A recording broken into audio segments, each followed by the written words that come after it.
नारद जी ने वीणा पर लगाया तान और नारद जी पहुंचे सीधे कहा कैलाश पर्वत पर।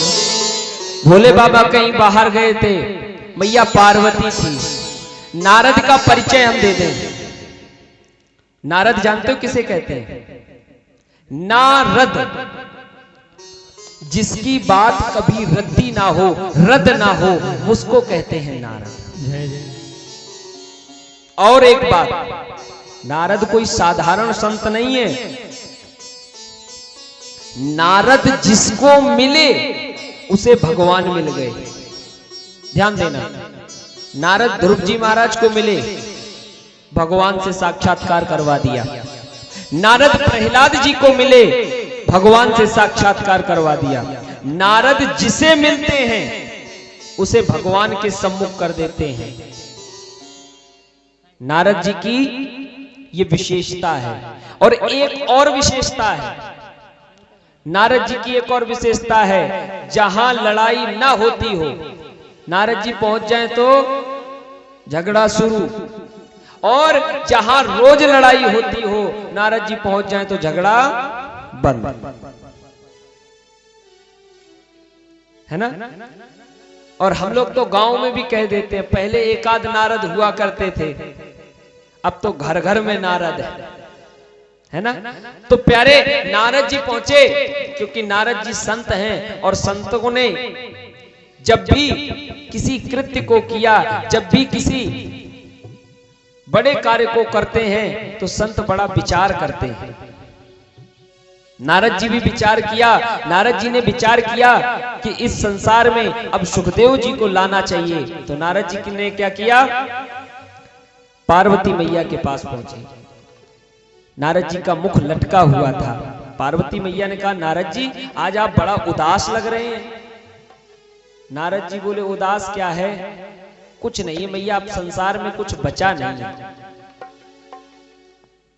पार्वती मैया बोली, आप बहुत दिन से आए भी नहीं हमारे यहाँ, बचा क्यों नहीं भाई, ऐसी क्या बात हो गई? बोले, कुछ बात नहीं हो गई, इस संसार में सब स्वार्थी हो गए।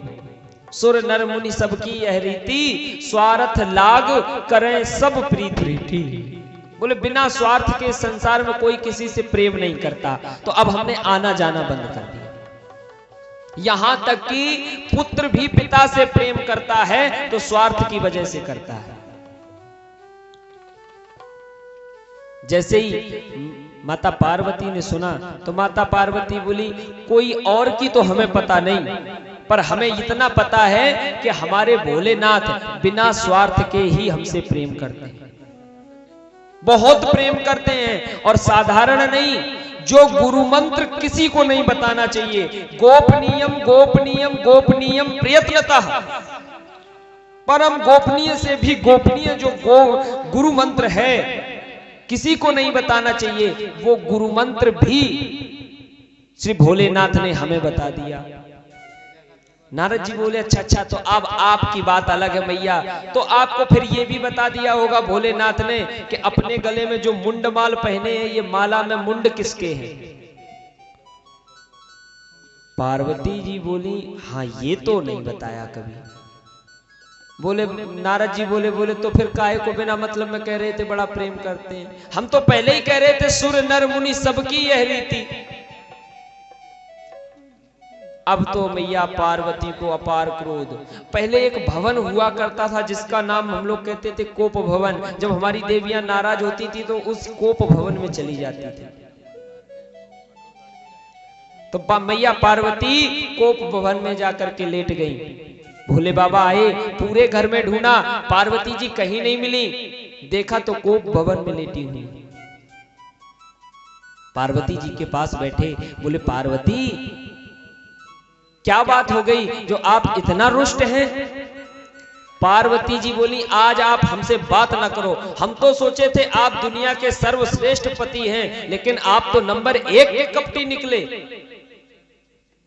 भोले बाबा ने कहा, आखिर ऐसा क्या कारण है कि जो हमें कपटी कह रहे हैं? माता पार्वती बोली, कारण क्या है? आज तक आपने कभी हमें यह बताया कि ये गले में जो मुंड माल पहने हो ये किसके मुंड हैं? भोले बाबा बोले, पार्वती तुम भी तो बड़ा बेढंगी बात कर रही हो, क्योंकि आज तक तुमने कभी पूछा ही नहीं कि ये किसके मुंड हैं, तो हमने बताया नहीं। तो माता पार्वती बोली अगर बताया हो या न बताया हो, अब बताओ ये किसके मुंड है। भोले बाबा बोले ये किसके मुंड हो सकते हैं, किसी के नहीं देवी, ये तुम्हारे ही मुंड हैं। तुम जब भी मरती, पृथ्वी पर जन्म लेकर के जब भी आपकी मृत्यु होती, तो आपके मुंड को हम अपनी याद के स्वरूप में अपने गले में बांध लेते। वो धीरे धीरे करके ये मुंडों की माला बन गई। माता पार्वती और रुष्ट हो गई। बोले तब तो तुम महाकपटी निकले, हम ही मरती रही और तुम मरे ही नहीं। हम मरते रहे, जन्म लेते रहे, फिर मरते रहे, फिर जन्म लेते रहे, और तुम्हारी मृत्यु नहीं हुई, तब तो आप महाकपटी हो। फिर आपने जरूर कोई ऐसी जड़ी बूटी खाई होगी जो आप अमरता को प्राप्त हो। तो भोलेनाथ ने कहा देवी हमने जड़ी बूटी कुछ नहीं, हमने अमर कथा सुन रखी है।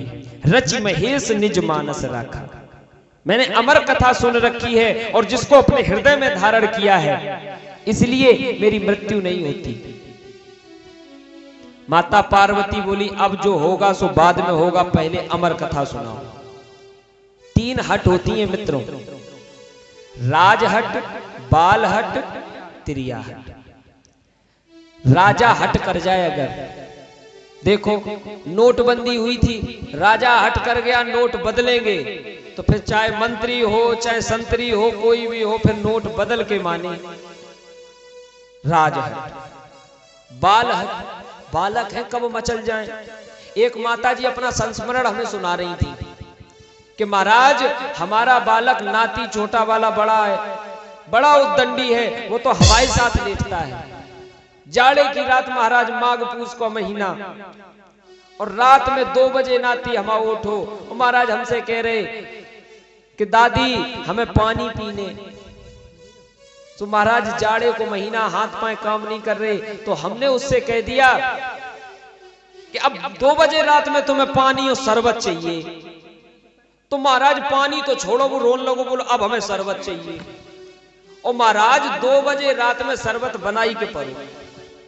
तो बालहट है, बालक है, कब रुष्ट हो जाएं। और तीसरा तिरिया हट। और तिरिया हट कहने पे जितने पीछे ये हंस रहे हैं ये सब भुक्तभोगी है, जानते हैं ये तिरिया हट को। तिरिया हट श्रीमती जी अगर रुष्ट हो गई, साड़ी चाहिए तो फिर चाहिए, अगर रोटी खाना चाहो तो नहीं। हम बता रहे पानी और गुड़ के साथ में पानी पीना पड़ जाएगा और रात भर कलथते रहोगे, नींद नहीं आएगी।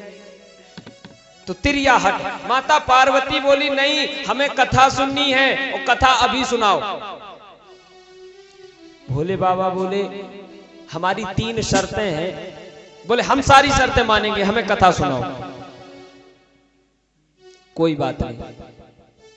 अच्छा एक छोटी सी और बात बता दें, व्यक्ति कितना भी ज्ञानी क्यों ना हो, आप कितने भी ज्ञानी हो, कितने हुए सुलझे हुए दिमाग के आदमी हो,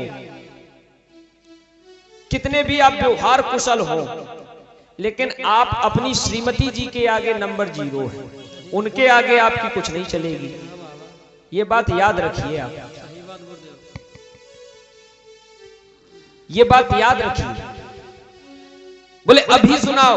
तो महाराज भोले बाबा ने कहा 3 शर्तें ये हैं। पहली शर्त कि हम जब कथा सुनाते हैं तो नेत्र बंद करके सुनाते हैं, तो ये ध्यान रखना कि आपको बीच बीच में हुंकारा देना पड़ेगा, ओम ओम इस प्रकार बोलना पड़ेगा। पार्वती जी बोली मंजूर। दूसरी शर्त ये कि ये कथा कोई और नहीं सुन पाना चाहिए, किसी और को नहीं सुनना है, केवल तुम ही सुनोगी, क्योंकि जो भी इस कथा को सुन लेगा फिर वो अमृत को प्राप्त कर लेगा। ये गोपनीय कथा है। पार्वती जी बोली मंजूर।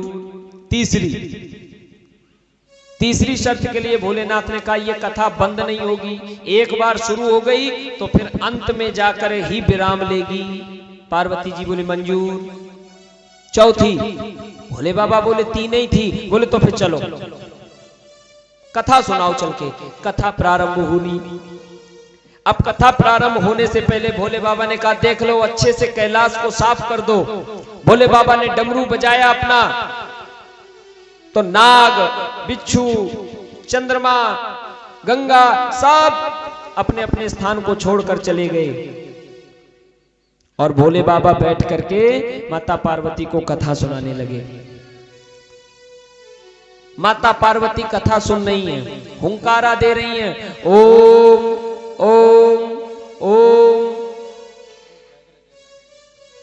आधी कथा हो गई और जब कथा आई नव योगेश्वरों की कथा, तो ये बड़ा वेदांत सिद्धांत है। इसमें भोले बाबा एक वेदांत सिद्धांत का निरूपण करने लगे। द्वितीया द्वयम भयम भवति, वेदांत सिद्धांत समझाने लगे। और ये वेदांत सिद्धांत समझना बड़ा कठिन कार्य है। माता पार्वती को कम समझ में आया तो मैया को नींद आ गई। अब आप ध्यान देना, हम लोग कह देते हैं कि माता को नींद आ गई। जो इस संसार की जगत जननी है, जो आदि शक्ति है, क्या वो सो सकती हैं?